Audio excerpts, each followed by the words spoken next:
From chorus girl to Hollywood royalty, from penniless to princess, Sylvia Ashley's life was a whirlwind of marriages, fame, and fortune, each more scandalous than the last. She danced her way into the hearts of powerful men, marrying not only a lord and a prince, but two of Hollywood's biggest legends, Douglas Fairbanks and Clark Gable. Beneath the glittering gowns and glamorous titles was a woman who played by her own rules, navigating love, loss, and luxury in a world that demanded everything. Her journey is one of reinvention, resilience, and relentless ambition. So buckle in, because Sylvia's story is a wild ride through scandal, society, and stardom. If you enjoy stories like this, please consider subscribing or supporting us on Patreon. We share new content every week. Now, let's dive into the 5 marriages of Sylvia Ashley. Born on April Fool's Day, 1904, in the bustling heart of Paddington, London, she was christened Edith Louisa Sylvia Hawkes. From humble roots, her father was a pub landlord. She crafted a persona of grace and refinement that mirrored aristocracy. Tall and slender, her ash-blonde hair framed high cheekbones, embodying elegance. Her presence, polished and poised, she carried the air of a duchess, though friends and foes alike often noted her singular imperfection. Her teeth, separated by a front gap the French would call simply lucky teeth. What others might have seen as a flaw, many found enchanting, a charm that only added to her allure. With alabaster skin, a sharp intellect, and a figure sculpted to perfection, she captivated all who crossed her path. Hollywood star George Sanders once mused, "No one can claim her nose was a masterpiece of design, but her face and aura could outshine 1,000 chandeliers." Opportunities for women of Sylvia's class were scant, and though some well-educated girls might attend university, a full degree remained out of reach until the 1940s. Sylvia found herself working as a hairdresser's assistant and helping in her father's pub alongside her mother and sister. By the tender age of 15, she had become a dressmaker's mannequin and a lingerie model, posing for French postcards. The silken negligees she wore earned her the nickname Silky, as they draped her figure with effortless grace. At 20, Sylvia's life took a glamorous turn when she secured a position as a chorus girl at the newly opened Grafton Galleries, a chic nightclub nestled beneath an art gallery in Mayfair.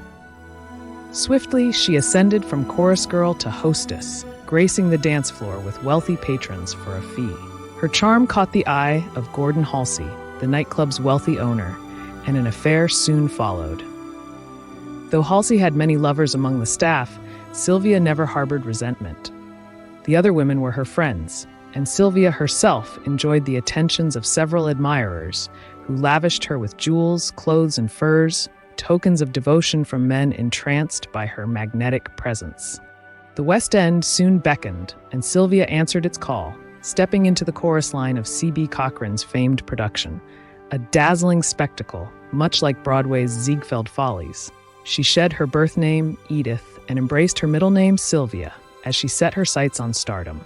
Determined to refine her image, she took elocution lessons, diligently working to smooth out her Cockney accent, chasing the elegance that would carry her beyond mere chorus lines. Her hard work bore fruit when she secured a role in Midnight Follies at the Winter Garden Theatre, followed by a part in the Gershwin musical Primrose. P.G. Wodehouse captured the audacious charm of her audition before director George Grossmith Jr., recounting the moment with wit. "Must I sing, Mr. Grossmith?" she inquired with a heavy sigh, her voice tinged with petulance. Grossmith, unmoved, responded, "Yes, Sylvia, you must. All of you must sing if you want jobs as showgirls in Primrose." With a resigned air, Sylvia handed her sheet music to the orchestra and launched into an unexpected choice, God Save the King. Grossmith, ever the stickler for tradition, immediately rose from his chair, as did everyone in the theater, standing at attention for the national anthem. When Grossmith, thinking it had ended, began to sit, Sylvia, armed with the full, rarely performed version, continued, forcing him to quickly stand again. No one dared interrupt her rendition of such a solemn song, especially not Grossmith, a devout monarchist. Unbeknownst to him, Sylvia had planned every moment of this bold performance. It was no spontaneous display of patriotism, but a carefully rehearsed move, calculated for maximum effect and designed to charm her way into the spotlight. Of all the rich and titled men who vied for Sylvia's affections, it was Lord Ashley, heir to the 9th Earl of Shaftesbury, who fell hardest and fastest. His obsession began the moment he laid eyes on her at Midnight Follies, where she provocatively posed in her underwear, mimicking a famous celebrity of the day. Captivated, Lord Ashley attended every performance, tracking her career with unrelenting interest. When Sylvia moved to the Strand for a role in The Whole Town's Talking, he seized the chance to ask her out. Their whirlwind romance quickly became the talk of society, and before long, Lord Ashley proposed. Sylvia, never one to shy away from the spotlight, accepted, and the press delighted in their story, dubbing them the Earl and the Girl. But not everyone was charmed. The Earl and Countess of Shaftesbury strongly disapproved of their son's choice. His father, dismissing the rumors with cold certainty, declared, "There will be no marriage. There has been a misunderstanding." Yet Sylvia was resolute. She would not let the family's disdain stand in her way. On February 3, 1907, she and Lord Ashley were married at St. Paul's in Knightsbridge. The Earl and Countess of Shaftesbury, having never believed the wedding would actually take place, found themselves in a desperate race against time. Upon realizing the ceremony was indeed happening, they left their country estate in Salisbury and embarked on a 200-mile dash to London in a vain attempt to stop the nuptials. By the time they arrived, it was too late. The marriage was sealed, and the Shaftesburys were now forced to confront the reality they had hoped to avoid. Sylvia had never met her new mother-in-law until that very day. The Countess, herself the daughter of the Duke of Westminster and once a trusted lady-in-waiting to Queen Mary, could not help but acknowledge the undeniable beauty of her son's bride. With an air of reluctant acceptance, she simply remarked, "She is radiantly beautiful." Sylvia stunned the onlookers on her wedding day, daring to defy tradition in a short white satin gown that clung to her figure. The dress, sleeveless with a low neckline, whispered rebellion against the conventions of the time. At their reception in the elegant Hyde Park Hotel, Lord Ashley, beaming, told reporters, "I have nothing to say, but I am a very happy man." Sylvia, not one to be overshadowed, added with a smile, "And don't forget to say that I am a very happy girl." The couple departed for a honeymoon in the south of France, the epitome of glamour and youth. Upon their return, Sylvia made an unexpected announcement. "Henceforth, I belong to my husband. I do not intend to appear on the stage again." Yet the romantic glow quickly dimmed. Within weeks, it became clear that the marriage was a mistake. Just 2 months after the wedding, Lord Ashley was involved in a car accident that resulted in the death of an elderly pedestrian. Although he was found not at fault, the tragedy seemed to cast a shadow over their lives. Their personalities, once seemingly complementary, began to clash. He, dull and reserved, longed for the quietude of a Dorset farm, while she, witty and restless, craved the excitement of city life. His frequent absences, filled with clandestine affairs, left Sylvia isolated. To add to the strain, she discovered the devastating news that she could not have children, yet another fracture in their already brittle bond. Sylvia eventually abandoned the rural quiet, packing her belongings and retreating to her husband's flat in Mayfair, where she could once again breathe the air of the city. She announced through the London papers that she was resuming her acting career under her maiden name, Sylvia Hawkes. But offers did not pour in as expected.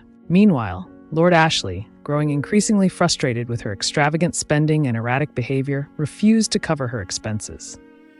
He even placed a public notice in the newspapers, declaring he would no longer be responsible for any debts Sylvia might incur. Despite his refusal, Sylvia's spending continued unabated, fueled by funds from a mysterious source. It soon emerged that her benefactor was none other than Douglas Fairbanks, the dashing Hollywood star, and the husband of America's sweetheart, Mary Pickford. At 26, Sylvia crossed paths with Douglas Fairbanks, an aging but still magnetic Hollywood legend. During the silent film era, he and his wife, Mary Pickford, had reigned as the undisputed king and queen of Hollywood, residing in regal splendor at Pickfair, their 18-acre estate in Beverly Hills. But the golden years of cinema, and of his marriage, were fading.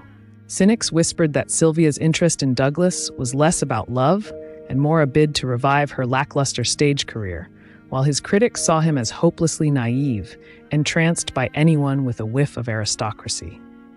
To them, Sylvia was merely that Ashley woman. She soon convinced him to purchase a house in London, setting herself up as his mistress. With his health declining and his marriage to Mary unraveling, Douglas left Hollywood behind, embarking on a global adventure with Sylvia as his constant companion. His son, Douglas Fairbanks Jr., or Jr., disapproved of the affair and dug into Sylvia's past, hoping to dissuade his father. But nothing Jr. uncovered could break Douglas's infatuation. Sylvia's youth and elegance captivated him, a stark contrast to Mary's increasingly casual demeanor as she approached 40, her own career nearing its twilight. He likened Sylvia to a swan, her grace and style a refreshing change from the simplicity he had grown accustomed to at Pickfair. But those still loyal to Mary, including Jr., dubbed Sylvia Lady Ashcan, a biting reflection of their disdain. Soon the press caught wind of the affair, and headlines blared the scandalous details, much to Sylvia's delight. After all, she was now linked to Hollywood royalty. Mary herself discovered the affair when a bracelet meant for Sylvia was mistakenly sent to her. From that point on, Mary referred to Sylvia using the biting codename Rooney after her mongrel dog.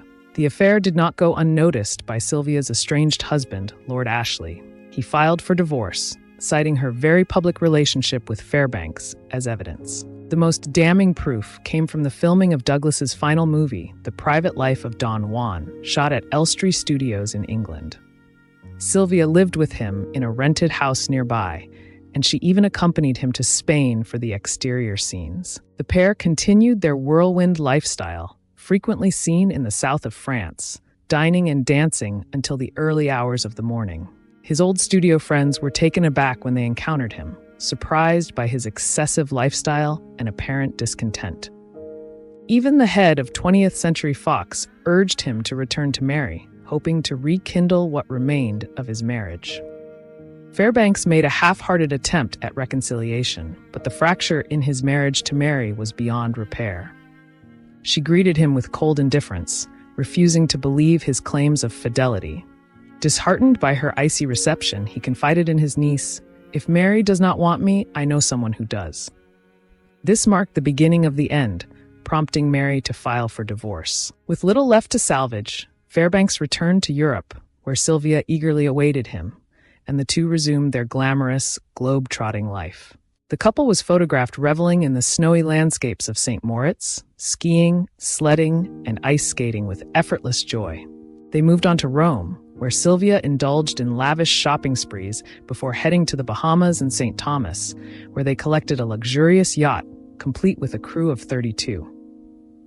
The whirlwind continued with another shopping spree in Miami for beachwear before they set sail across the Caribbean, their entourage now joined by none other than Fred Astaire. They cruised toward the South Seas, eventually docking in Fiji. But their idyllic escape was cut short.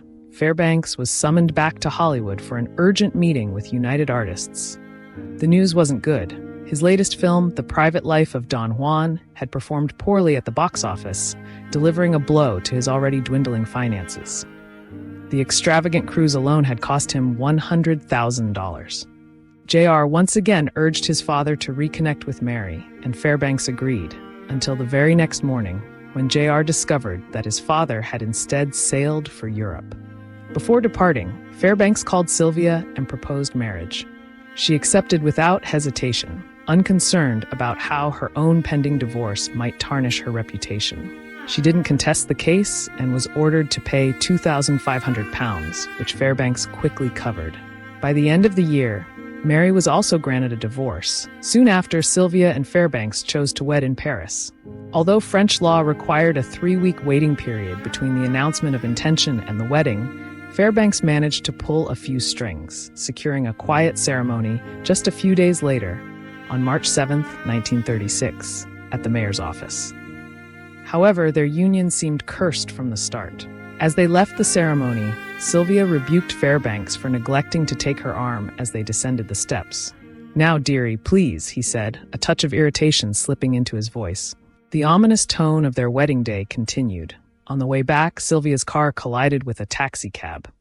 To make matters worse, on the very day of their nuptials, Germany invaded the Rhineland, pushing their marriage to the back pages of the newspapers, overshadowed by the looming specter Back in of war. Hollywood, An uncomfortable drama unfolded when Gloria Swanson invited both Sylvia and Mary to one of her gatherings.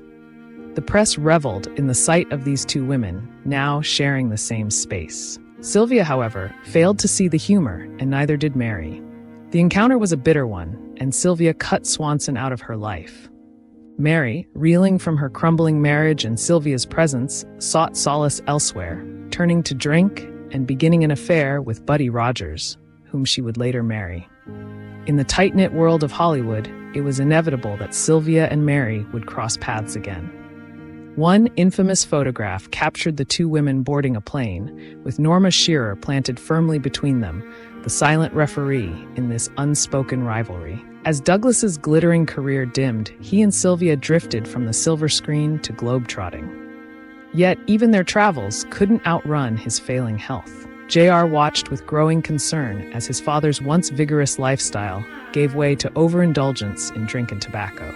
His body began to betray him, succumbing to a series of heart attacks. Doctors pleaded with him to slow his pace, and Sylvia's high society whirl was forced to a halt as she became his caregiver. It was during this fragile time that rumors surfaced, whispering that Sylvia had manipulated Douglas into changing his will, securing for herself a substantial fortune and vast properties. Her critics seized on the gossip, branding her once more as a gold digger. On December 12, 1939, after just 3 years of marriage, Fairbanks died in his sleep, felled by a heart attack at 56. Despite medical warnings, he had delayed the surgery that might have saved his life, choosing instead to savor his days with Sylvia. As death loomed, he sent for his brother, leaving a final, cryptic message for Mary: "By the clock." The phrase, once their private symbol of love and trust, echoed from a time when their hearts were still entwined. The pain of loss soon transformed into legal strife as JR contested his father's will. Yet the courts ruled in Sylvia's favor, leaving her an extraordinarily wealthy widow. But instead of retreating into luxury, Sylvia threw herself into wartime efforts.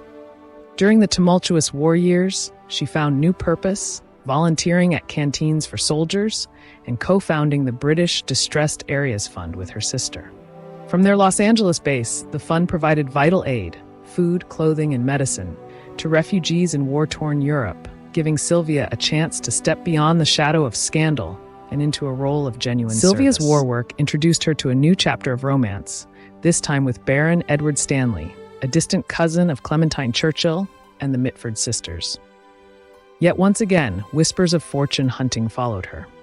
The irony, however, was that Stanley was far from wealthy, penniless in fact, with a penchant for drinking and gambling. It was Sylvia who was financing their lifestyle, drawing from her substantial inheritance of $250,000, shares in United Artists, and a collection of properties. Stanley, smitten with Sylvia's generosity, began to ask for more: a car, money, and various indulgences. Believing his love was genuine, Sylvia obliged. After a whirlwind romance, Stanley proposed, and in January 1944, they were married at the Plaza Hotel, where Cole Porter himself walked her down the aisle. In a dramatic flourish, Sylvia cut the wedding cake with a sword. However, their engagement had been marked by long separations due to the war, and when they finally moved in together in September of that year, reality set in. The marriage quickly deteriorated. Their relationship was marked by constant quarrels, and after a particularly heated argument at the Ritz in London, Stanley walked out. They had been married for 10 months, but had only lived together for 2. Sylvia returned to California, and the couple didn't see each other for 4 years. When Stanley eventually filed for divorce, he accused Sylvia of desertion. She didn't contest the case, but did demand repayment of the money she had given him during their marriage. He refused, claiming it had been a domestic arrangement. The judge ruled in Sylvia's favor, ordering Stanley to pay her a mere £170. Despite the turbulence, Sylvia remained ever hopeful in her quest for love. Just a year after her divorce from Stanley, she reconnected with Clark Gable, whom she had first met during her marriage to Fairbanks. Gable had never fully recovered from the tragic death of his wife, actress Carole Lombard, in a 1942 plane crash. Sylvia, with her slight resemblance to Lombard, seemed to rekindle something in him. Though Sylvia maintained that their relationship during her previous marriage had been purely platonic, Gable insisted that they had been romantically involved for 2 or 3 years. Gossip columnist Elsa Maxwell fueled the rumors, claiming she had introduced them as dance partners in New York while Sylvia was still married. Sylvia, ever the strategist, allowed Gable to pursue her, a rare role reversal for the Hollywood star, who was more accustomed to being chased. The tactic worked. A few months later, Gable proposed, admitting his fear that she might turn him down. Sylvia, knowing better than to hesitate, said, "I said yes as fast as I knew how. I wouldn't give him any time to change his mind." 2 days later, they obtained a marriage license. However, their secretive plans were foiled when a clerk tipped off the press. When they returned to Gable's ranch to exchange vows, they were greeted by a swarm of reporters and 25 of their closest friends, all dressed in boots and cowboy hats, ready to celebrate the wedding of Hollywood royalty. Their marriage was fraught with tension almost from the start. While Gable and his late wife, Carol Lombard, had embraced an outdoorsy lifestyle of hunting, fishing, and camping, Sylvia found these rugged activities distasteful and uncomfortable. The stark contrast between Sylvia and Lombard became painfully apparent soon after the wedding. It didn't help that, on the 10th anniversary of Douglas Fairbanks' death, Sylvia publicly declared, "I know Doug is the only man I ever loved," a statement that only deepened the growing rift. Despite her discomfort, Sylvia made attempts to fit into Gable's world. She swapped her haute couture for plaid shirts, jeans, and boots, joining him on fishing trips and outdoor excursions. But these efforts could not bridge the gulf between them. Gable's unpredictable moods and tight grip on their finances left Sylvia feeling constrained, and his frustrations began to simmer. The tension was palpable. The press further fanned the flames, dubbing Sylvia a kept woman, in stark contrast to Lombard, who had been fiercely independent. Stung by the comparison, Sylvia fought back, publicly listing her assets: $6 million in property, including 2 beach houses, a mansion in Santa Monica, a sprawling 3,000-acre ranch, and an enviable collection of jewelry. But her financial independence, instead of impressing Gable, seemed to fuel his irritation. He demanded she sell her beach houses and evict her family members, particularly her nephew, whom he believed was exploiting Sylvia's wealth. The film legend demanded Sylvia pay her own way in the marriage, prompting her decision to fly back to England and bring $100,000 worth of jewelry back to the U.S., which led to an FBI investigation and a fine for violating customs regulations. For Gable, this public embarrassment further strained their relationship. His patience thinned even more during the filming of Across the Wide Missouri in Mexico, when Sylvia demanded a star dressing room, something unheard of for wives or husbands of stars at the time. Matters worsened when she redecorated Gable's rustic log cabin in the style of an English cottage, complete with pink lace curtains and a garden filled with roses and neatly trimmed trees. Hardly the wilderness aesthetic Gable loved. Sylvia's outspoken advocacy for Native Americans on the film set, though well-intentioned, led to conflicts with the producers, as she pressed to have real Native Americans from the Blackfoot tribe in the film. Gable, increasingly exasperated by their growing list of differences, began to see the cracks in their marriage as irreparable. Though both Sylvia and Gable were deeply unhappy, it was Gable who initiated their separation, declaring, "Sylvia is not the girl I want to be tied down to for the rest of my life." Sylvia later recalled that he delivered the news while she was relaxing in the bathtub. The next day, she gave him space by retreating to the Bahamas. Upon her return, she found that Gable had changed the locks, and in response, she filed for divorce, citing mental cruelty.